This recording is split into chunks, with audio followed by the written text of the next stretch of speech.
জীবনের ভাবনা। এন্ড্রু কিশোর কুমার বারুই রাজশাহীতে শৈশব কৈশোর কাটিয়ে যৌবনে পা রাখেন সঙ্গীত জগতে, হয়ে ওঠেন প্লেব্যাক সম্রাট। এন্ড্রু কিশোর খ্যাতিমান মূলত চলচ্চিত্রের গানের জন্য। বছরের পর বছর বাংলাদেশ এমনকি পশ্চিম বাংলার আধুনিক ও চলচ্চিত্রের কালজয়ী অনেক গান তার কণ্ঠে প্রাণ পেয়েছে।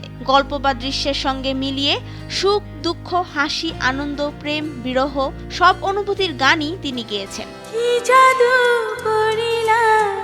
গান গাওয়া ছাড়া আর কোনো কিছুতে মনোযোগ দেননি তিনি। প্রচলিত ধারণা মোতাবেক এন্ড্রু কিশোর প্রায় 15,000 গানে কণ্ঠ দিয়েছেন। 1982 সালে বড় ভালো লোক ছিল ছবিতে হায়রে মানুষ রঙিন ফানুস দম ফুরালেই ঠুস গানটির জন্য পেলেন জাতীয় চলচ্চিত্র পুরস্কার।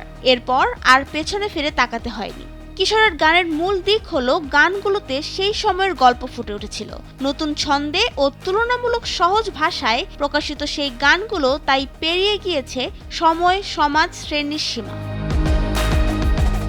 তার জনপ্রিয় কিছু গানের মধ্যে রয়েছে জীবনের গল্প, আছে বাকি অল্প, ডাক দিয়াছেন দয়াল আমারে, তুমি মোর জীবনের ভাবনা, আমার বুকের মধ্যখানে, আমার সারা দেহ খেয়েও গো মাটি, চাঁদের সাথে আমি দেব না তোমার তুলনা, আমি চিরকাল প্রেমের কাঙ্গাল, সবাই তো ভালোবাসা চায়, কি জাদু করিলা, পড়ে না চোখের পলক ইত্যাদি।